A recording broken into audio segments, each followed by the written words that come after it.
Well, howdy, welcome back. Today we're doing teriyaki chicken, some soy steak, and some fried rice on the hibachi.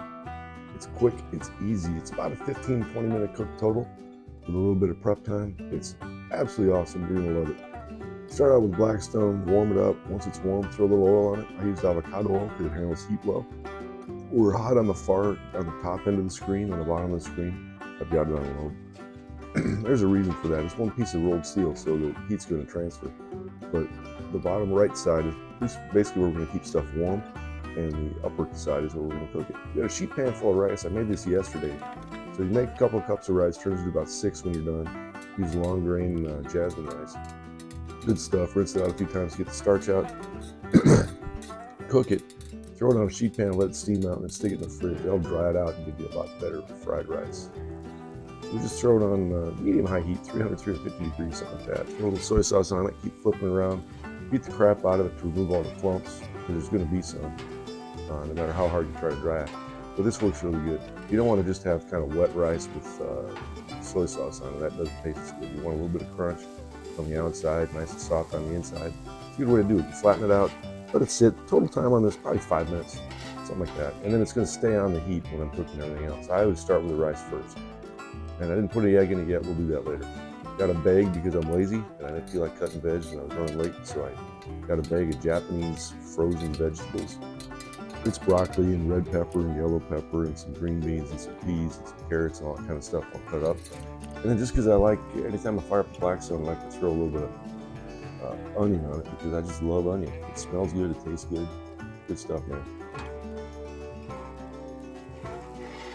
So we're pretty much done cooking the rice. We're just going to push over the cold side. Again, it's not cold, it's just not cooking because there's no heat on underneath that right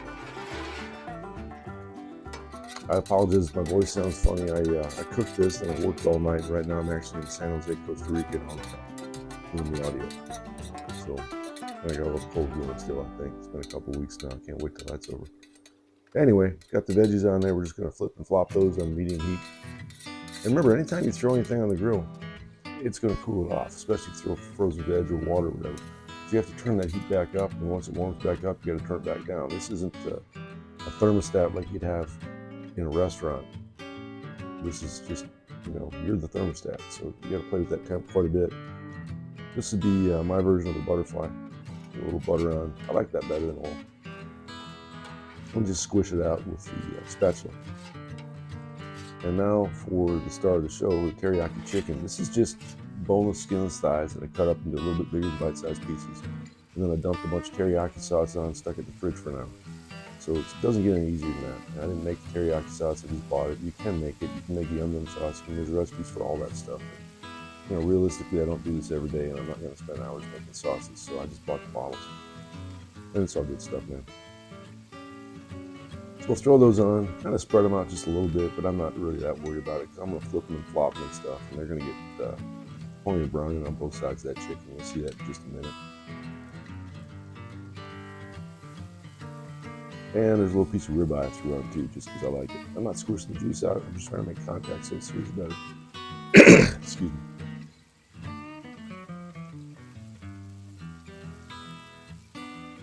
So we'll just push those around a little bit, and then once they're brown on one side, we'll flip them over and get the other side. And we just do it collectively. Works pretty good. Oh, this teriyaki sauce. If you're going to remove the chicken from the grill in that spot, get in there and clean that right away. The sugars in the teriyaki, if you let that grill get cold with it on, they're hard to get off. So clean it. You're cleaning frequently during this cook, but it's only, like I said, a 15-20 minute cook, and it takes about 1 minute to clean it between each step. Flip the old steak. You can see I flipped the chicken. It's kind of nice and brown now. I want to take the chicken up to at least 165, but with thighs, I think they're even better at around 175, 180, 190, something like that. And the steak we took to about 110, and then cut it into slices and put it back on the heat up to medium rare, about 130. I always use a thermal probe or a IR gun on the grill surface, and then I've got a probe for the meat, and I pretty much do that anytime I'm cooking. It just gives you better stuff. So we'll flip those around a little bit. They're nice and brown now, getting a little crispy on the outside, not too crispy.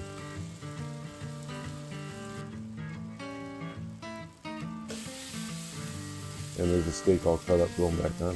You know, in the Japanese restaurants, they'll cut right on the griddle. I don't like wrecking my knives, so I've got a piece of wood off on the side, just a wood cutting board. I lift it up there. The excellent camel work doesn't show that, but that's what was going on. And we'll just try to get those all flipped up so they're brown on each side. And we'll start plating. So this is sped up and edited a little bit, but really from the time you start the grill till the time you're eating, it's about 20 minutes. And that includes cleaning up the grill and the rest of the stuff. So because of that teriyaki all over, we want to get that off, so we'll just throw water on and steam it off and push it all into that groove, down the slot, into the bucket in the back, slot bucket. And we'll do it again. We'll use paper towel to clean it up. If you leave little brown bits on there and they keep cooking, you're going to get a burnt flavor in your hibachi. You don't want that. So just squirt a little bit of water. It literally takes just a few seconds. You're going to go through a lot of paper towels. I keep a roll with me when I'm using hibachi.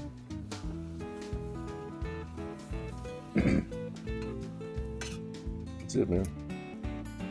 Wouldn't have hurt to throw a little bit more oil down. It's a fairly non-stick surface because I use it a lot. And of course, I clean the spatula off here. Throw that fried rice back in along with the veg mix. And we're going to make a little pond in the middle. Not a good pond. We're not going sailing. We're not going fishing. We're just going to have a little egg roll here. And then we're going to drop the eggs in. Those eggs are orange because they're not store-bought eggs. Those are the good ones you get from your yard ladies out back. I recommend everybody in America get some chicken. Better eggs, cheaper, and you always have them. We'll start scrambling those up a little bit. Throw a little bit of garlic in, a little minced up garlic. Throw a little pat of butter, and the butter should have gone down first. I got a little bit out of sequence here, which made it stick just a little bit to the grill, but not bad. And once those eggs start scrambling up, you can just start mixing with the rice. Because it's all going to keep cooking. It's all hot. The rice is hot. The grill's hot. Everything's good. So we'll get those in there. And the reason you buy these things is you want to have two spatulas going like your hibachi chef. You're not. It takes a lot of skill to do what those guys do for the big show. A lot of clinking and clanking. You know, if you ever notice, they clank the spatulas together a lot in Japanese hibachi places, but I didn't do that because I'm old and I don't like noise.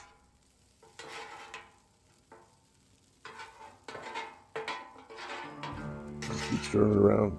It's pretty much done now. You're just trying to get a little bit of crunch on that and get that egg scattered out throughout. So you want egg and rice and veggie in every bite. And then when we're done, we just push that all off to the side. And we'll just get everything put clean again. So, standard cleaning solution. Well, I guess we're taking the rice off first. Sorry about that. And then we'll clean it. That actually makes more sense. So you'll notice when we clean it that the right side of the grill, the bottom side of the grill, is not as hot. So it doesn't steam up like crazy like it does on the left side where it was as hot. It's still going to get clean. It's cleans better the hotter it is. You just take that scraper, scrape everything to the channel. And there's where the egg should have a little bit of butter on it. It comes right off. And there's what I was talking about. It steams up where it was hot. It doesn't steam up where it wasn't that hot. It all cleans up. You just run a paper towel back and forth over it to get all that water out and all the junk. Push it down that hole. It's really important you do this. If you wait till it's cold, it's too late, man. You're gonna have to heat it all up again and do it anyway. And then because we live on salt water and everything rusts the second it looks at anything. We'll throw a little oil on it while it's still hot right away. And we'll make sure we get the entire surface, and then we'll come back again and get the edges. And then we'll throw a silicone mat on it. And all that contributes to giving you a decent non-stick surface instead of a rusty thing that you don't want to eat off of. It works pretty good. That's about it. So we made it. God bless you. Thanks for watching us. Come back to see us again real soon.